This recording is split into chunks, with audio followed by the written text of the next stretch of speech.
We are very grateful today because Sam has emailed me something that she would like me to focus on for this training. So it's going to be a mini training about speaking the truth in love. Now, when I say things like that, it always makes me think of Donnie Darko and Patrick Swayze. Fear, love. Like, God, I'm going to have to, someone, Sadie, find that link, that YouTube bit of video from Donnie Darko, post it in the comments. Always cracks me up. Oh, Donnie Darko. Director's cut, my favorite. Allison's here. Hey, Allison, good to see you. Awesome. Okay, so today's the conversation about the training about how do you have the conversation that is speaking the truth in love. What does that mean? Essentially, it means telling someone what you really think without being an a-hole about it, without self-sabotaging or self-abandoning, sticking up for yourself, but also not being like a yoga bitch. How do you do that? How do you tell someone, actually, I don't want you to come back? So Sam, I'm going to read out what I'm going to paraphrase Sam because this is the big open internet. So essentially Sam emailed me to say that someone has asked her, a student has approached her, was interested in coming to classes, and a number of Sam's existing students who she really loves and who feel like a great fit for what she offers have mentioned to Sam that actually that person won't be a good fit. So Sam's faced with, so the person called her last night, but obviously Sam's got great time boundaries, didn't take that call, and she's not working today, but she's preparing for what does she say when she rings this person back to essentially say, look, no, you can't come. Why? Because I said so. Sam's suggestion is, can I offer you a place in these, I can offer you a place in these classes and offer the outdoor class, afternoon classes. Okay, great. So Sam's suggestion is she's got a whole, so here's the thing, she's got a whole bunch of students who don't want this other person to come. And so what Sam's proposing is she suggests to this person that she doesn't come to those classes where these people are, but she might actually go to something else. And Sam teaches outdoors as well, sunset yoga situations. So this woman could come to that and wouldn't get all like energetically funky in Sam's space. Have I got it right, Sam? Ish? Close enough? So there's a couple of things going on here already. And I want to start with, I want to back up, back from this particular potential problem student and to think about your interaction, Sam, with your existing studentship. Because it's curious to me that they think it's appropriate to advise you on who you should and shouldn't let come to your class. So I'd be interested to just check that dynamic. Where is the power being held there? Who is the authority in that relationship? What is your role as the teacher and the holder of space in, and how available to receive that sort of information are you being with your students? And then I think the next piece is, how driven in this decision are you being by your students' opinion rather than your own sense of it? Now, one thing I know about you for sure, Sam, is that you are an intuitive woman and you have the capacity to tap into this and figure out what is true for you. But just make sure you're not being overly influenced by the opinion of your students. You know, if I was overly influenced by the opinion of my students, my beautiful students that I love, that have been coming for years, my ideal students, we would never work their abs at all. And Sam, you've been to what, 6 of my classes now. You know that I teach a lot of abs in my yoga. So, you know, but if I ask them, hey, what do you guys want? They'd be like, anything but abs. In fact, could we just have like Shavasana for 90 minutes every week? So just check in. It's your job in the room to make everybody feel welcome. It's your job in the room to hold space so it's a clear container for all of your students. It's not your job to massage out relationships between different people. That's their journey to go on. If anything, your teaching can be where you depersonalize situations so that if there is any animosity between different people, it's just, you know, no longer there. I mean, I live in a small town. I've had, back in, when I was still working corporate, I had someone from my team show up. I had my boss come to my classes. There was a time when two of my most favorite students ever divorced. That was, you know, temporarily awkward, not anymore. Awesome now, good for them. But, you know, so it's our job to be in that room and sort of manage the energy of people and smooth it out. Now, for HSP, Sam, it does take more work and you will need more energetic detoxing afterwards, so just be mindful of that. Hey, Susan's here. The trick-or-treaters are starting to arrive. Oh my God, Susan, you can keep that. You were on the call this morning. You heard me ragging on about anyway, yes, it's your tradition. Enjoy it, Susan. Give out the candy corn. So that would be the first place to start, Sam. Then, if you decide that this woman, for whatever reason, and it doesn't have to be anything logical because you're the boss of you, and if it's your decision, that's the end of it. If the decision is you don't want her, be careful again that you're making a great choice for yourself. Like if she's got funky energy, do you want her coming to your classes at all? Why would you let her come to some but not others, for example? So just check into that. Is it actually true for you that you don't want her to come? And if that is the case, is it actually true for you that you don't want her to come to just one class, or is it across the board? So do a little bit more reflection, Sam, on what's your truth here, and then you can stand in that power more. Sam says, fair enough, thank you, I understand that, and it is something I need to work on more. I do trust my existing students on the possible personality conflict issue though. Here's the thing, I was watching my teacher, Greg Corley, fabulous new client of mine, and I have been talking about making man-looking yoga videos. And I was just watching the fantastic video on my teacher's website, yogamaze.net. Go to watch it. It's just a great, you want to, like, what does a good welcome to me video look like? Noah's is fantastic. And in the video, he's talking about, and I've been in classes where he's taught on this subject, he's talking about how yoga is actually intentional agitation a lot of the time. He's talking about the principles of going with the hair and going against the hair. Go watch his video. It's much better than I could articulate. And his point is that sometimes it's about being in ease, but sometimes it's about being intentionally uncomfortable because of what gets churned up in the process. So Sam, you know, this is like people who think that yoga is simply about lying around and feeling juicy and good, but it's not actually. It's a misconception that that's what yoga is. Yoga is tapasya.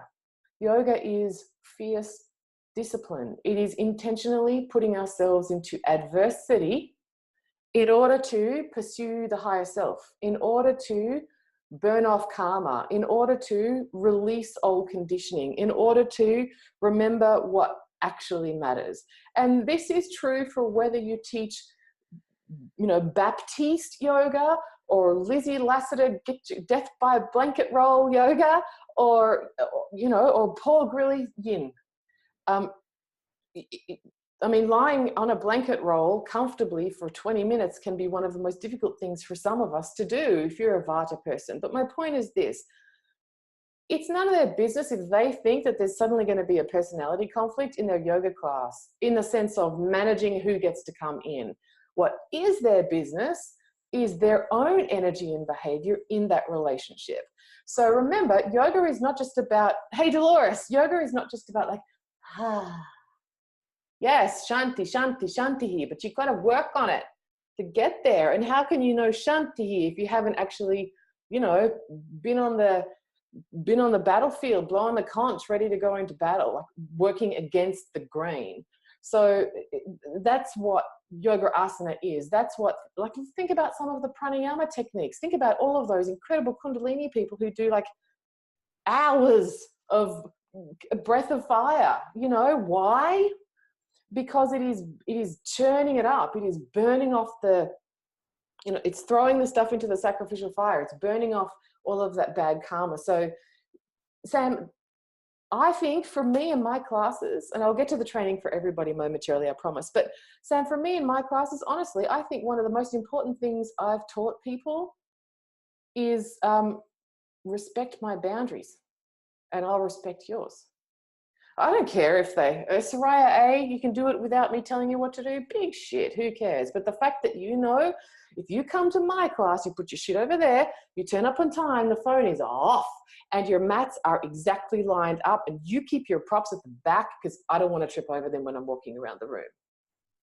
Great. So we can't presume what the teaching is that someone is meant to receive. We can be clear on the teaching, what the teaching is that we're going to give, but what's received from a student is out of our power to control. I wonder, Sam, if, just check in with this, because I get the feeling that you're being, it feels to me like you're being heavily influenced by your students. I want you to check in with that. If it's a definite no for you, own it, that's fine. We'll talk about how you do that next. But if it's more about what they want, I mean, if this woman wants yoga, you know, and you've got no energy on it, personally, as the teacher, let her come. The more people doing yoga, the better for the planet. Personality conflict with you. Okay, let's talk about that then. Hey, Danny is here. Yeah. You guys are just the best. If I haven't said hey to you yet, because I don't know that you're here, say hey. Okay, so say for example, now let's take it out. What's that wanky phrase that you're saying, corporate? Let's take a helicopter view. God, remember those? Who else is? Come on, give me another one. What do you got? Hey, Karen's here. Karen, what do you like? What are some of these wanky corporate phrases that we just don't have to say anymore? Helicopter view. Let's just. What else? Let's just park that for now. Yuck. Okay. Anyway, don't have to do that anymore. Let's just popcorn it out. Okay. Here we go. Now, if you have a situation, so say, just like Sam, there's someone who's coming to your class or wants to come to your class, Sadie, right? And you don't want them to come. How do you handle that? This is where we come back to speaking the truth in love. Saying something like, oh, I'm sorry, but that class is full. Oh, I'm sorry, but we don't have any more space. Oh, I'm sorry, I've closed the registrations. Oh, I'm sorry, I don't take casuals for that class. Anything like that is an untruth, that is a lie, is like wham, smacking in the face of the yamas. And I don't know about you, but I'm not a lover of Patanjali, but I'm pretty cool about the no lying, no cheating thing, you know? It's not just yogis. Well, imagine if everybody did that. The place would be great. And so we don't want to lie. We actually want to tell the truth. This is important. It's part of our sadhana. It's part of our spiritual practice, being truthful.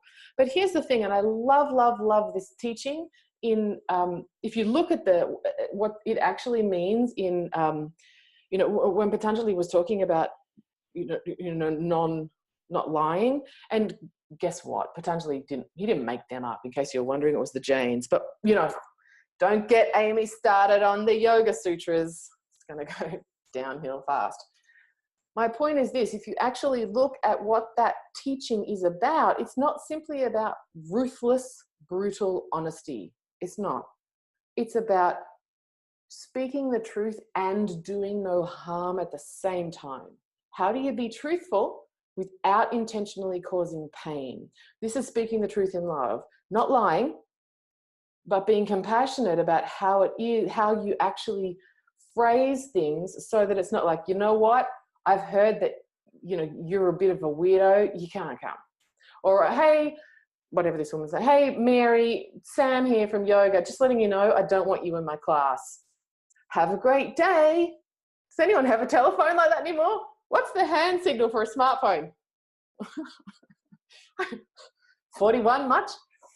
Anyway. Right? Like that would not be speaking the truth in love. I think that would be actually also a misalignment with the vows that we take as yogis. So how do you do it? Here's how you do it. Hey, Mary, it's Sam here from Redcliffe Yoga and Massage. I got your voicemail about coming to class. I wanted to have a talk with you because I'm not sure that this class is going to be the right fit for you. right? I'm not sure that this class is going to be the right fit for you, but I really love how enthusiastic you are about yoga. So if you like, I could recommend some other classes that you might like to try. Bing.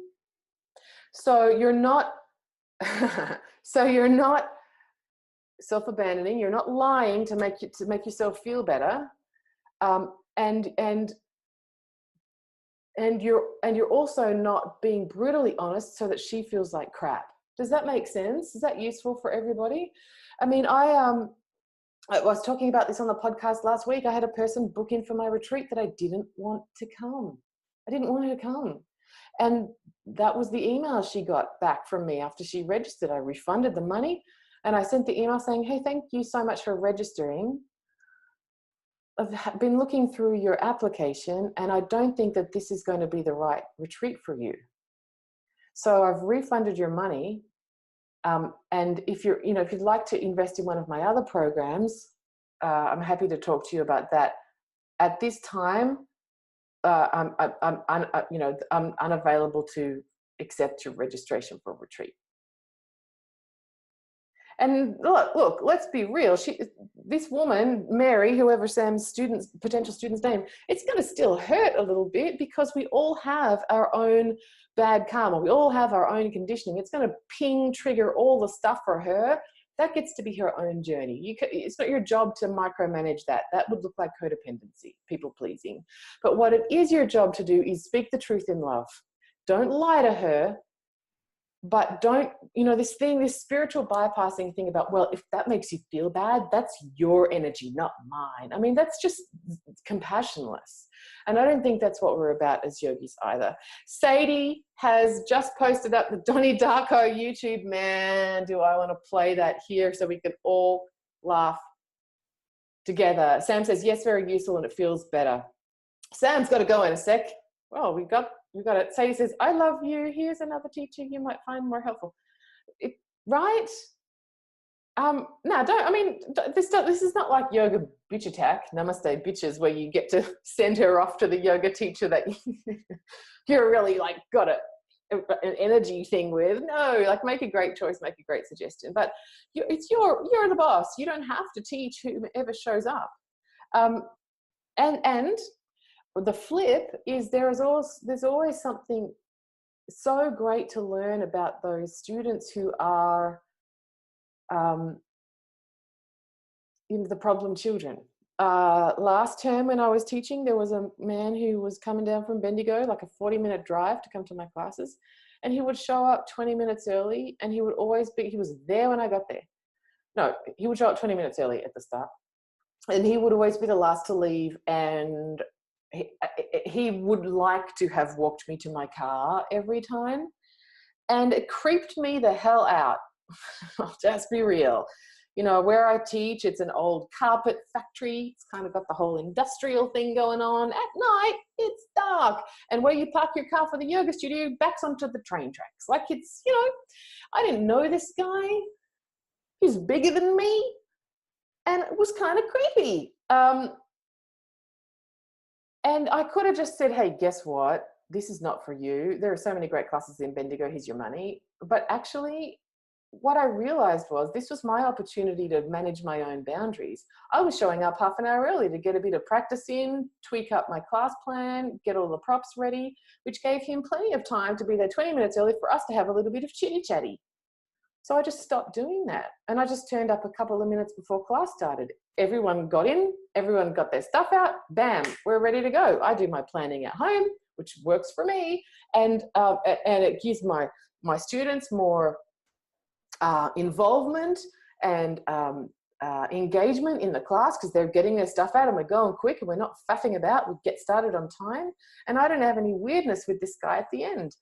Ditto, I made a point of leaving with everybody else. So there was no big, oh, bye guys. And then Amy has to refold all the blankets and blow out the incense and put the blocks away and straighten up no, we did that all together at the end. Shavasana finishes, we come out, we do some chanting, and then bam, everybody folds up the stuff. Everybody knows how the blankets get folded and where they go, so that I don't have to do it all at the end. So everybody picks up their bags, put their shoes on. Amy flips the light switch, turns the thing and pulls the door shut, and we all go to our cars at the same time. So I didn't think that guy was creepy. I think he was a bit lonely, and I think he was really, really into yoga. And so he just kind of wanted to talk to me about yoga all the time. But having that guy in my class, what it taught me was I was being unnecessarily available. I was being flippy floppy with my own time. I was letting my students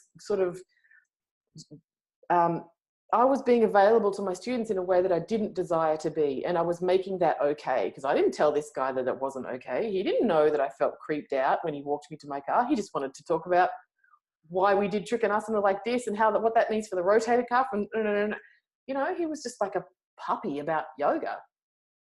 That was all on me. So sometimes I think having problem children in your classes gives you just the most beautiful mirror to realize, hey, what's my role in this?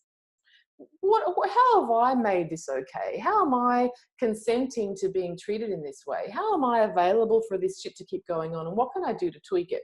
Now, having said that, I really just want to make one more point. It is a misnomer, and it is a dangerous one, that in industries such as ours, everything is meant for you to be a lesson. That you know, there is this you see it on freaking quote cards on Facebook and memes and whatever, and it drives me wild.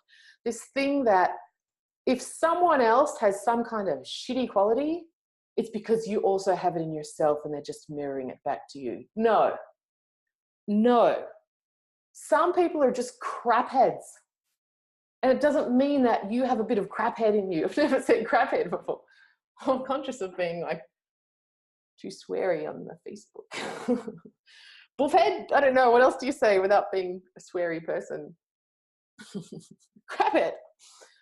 Like, that is just dangerous teaching. You know, he's violent with me, so I must have some violence in me. No. How does that even make sense? If I didn't know violence, I couldn't see it in him. Are you kidding? If someone smacks you in the face, you know, did you have that in you? My point is, there is a role for having a little bit of sand in the shoe in your studentship, as it helps you learn more about yourself, but not taking that teaching too far. You do not have to put up with bull crap. You do not have to put up with someone else's crappy behavior because you must have it somewhere in yourself and it's your dharma to figure it out. No, don't take that one too far. Let's see, who else has something to say? Dolores says, I have a student who comes to the studio who does not speak to me due to a conversation about memberships.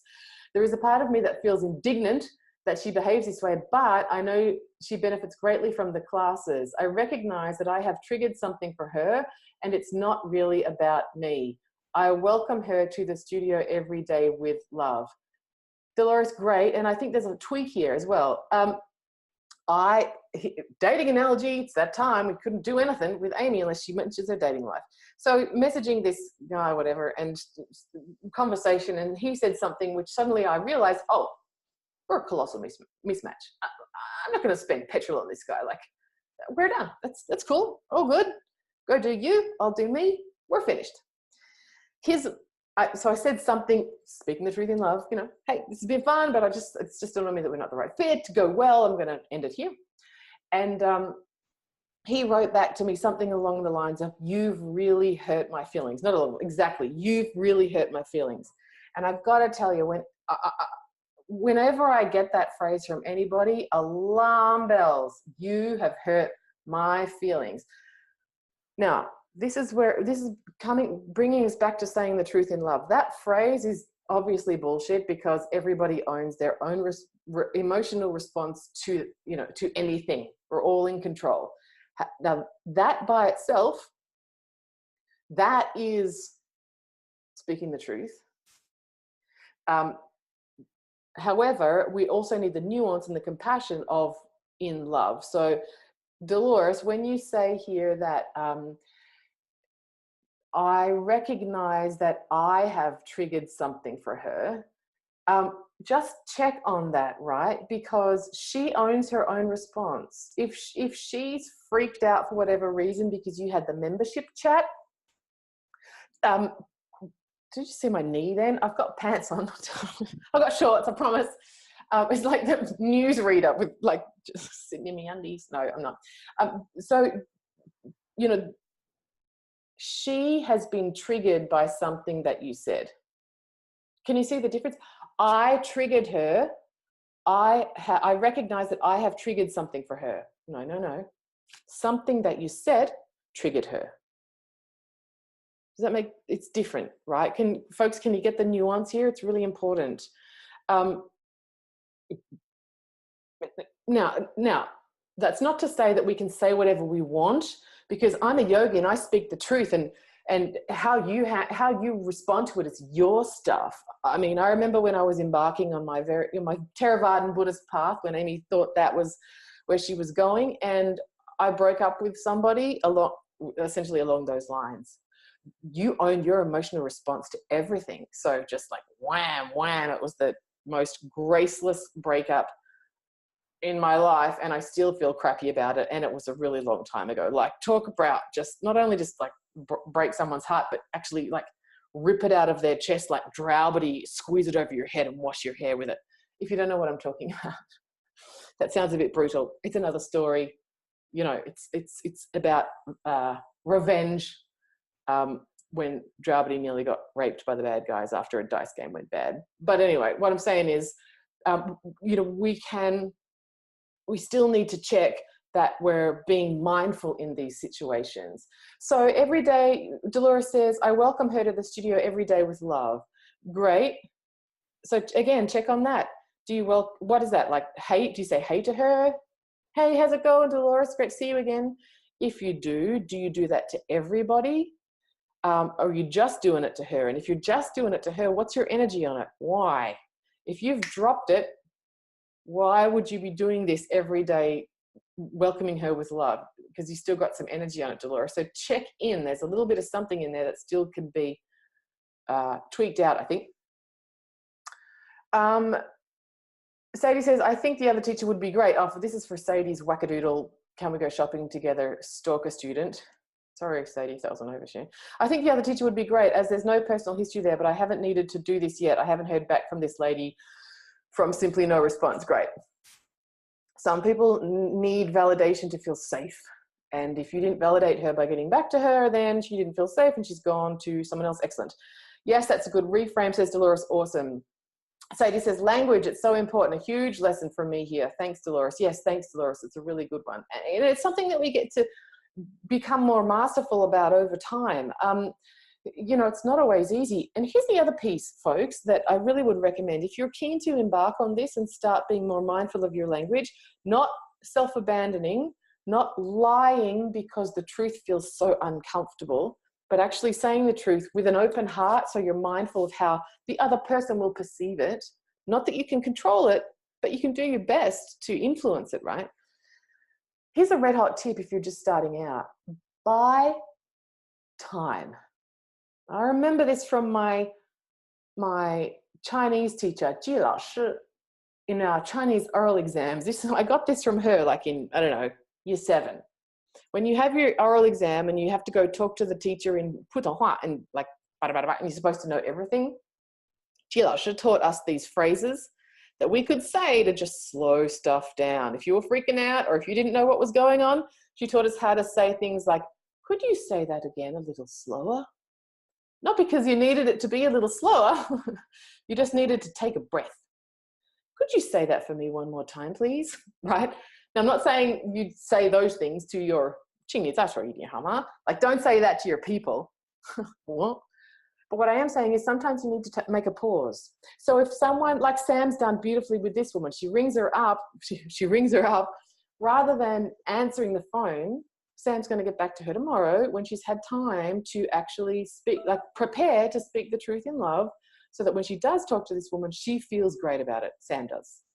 So that could look like if someone bails you up at class and says, oh, Sadie, I know that your classes technically expire in October, but my son's had glandular fever for the past 6 weeks, and I really am hoping that you would extend it until the end of the year, because, you know, kids, right? And if you need some time because you're not ready to just say, give the bullshit answer or the pendulum swing answer, the brutal answer, something along the lines of, oh, I'm going to need to just think about that. Can I get back to you next week? Let yourself create time before you respond if this is new training for you. You don't have to tell people straight away. Let yourself have time. Would it be okay if I just think about this a bit and then send you an email about it? Or would it be all right if we actually put some time aside to talk about this on the phone? What are they saying, corporate? Could we just pencil in some time to... No one pencils anything in corporate. You know where they pencil things in? The hairdresser, my hairdresser. She pencils things in. Corporate, no, what? Let's pencil something. Let's get something in the diary. What? Anyway, so make some time for yourself so that you can, like Sam's been doing, get yourself together and get really clear on how am I going to say this and how am I going to stand in my power and with a big open heart and convey what's true for me with love. Let yourself, you don't have to get back to people straight away. If someone asks you something difficult, take time out. I'm going to need to think about this a little bit. I really want to feel into this and I'll get back to you. You don't have to, just because someone asks doesn't mean you have to answer immediately. Take care, everybody. I'll see you tomorrow. Bye-bye. Okay, Yogi Superstar, let me ask you a question. Have you registered yourself yet for retreat? Back in Thailand in January 2019 for the Abundant Yoga Teacher Retreat. Think business, training, yoga, amazing new friends, killer food, beautiful place to stay, lots of time to work on your business, rest, relax. Have a great time. Come, register. Here's the link.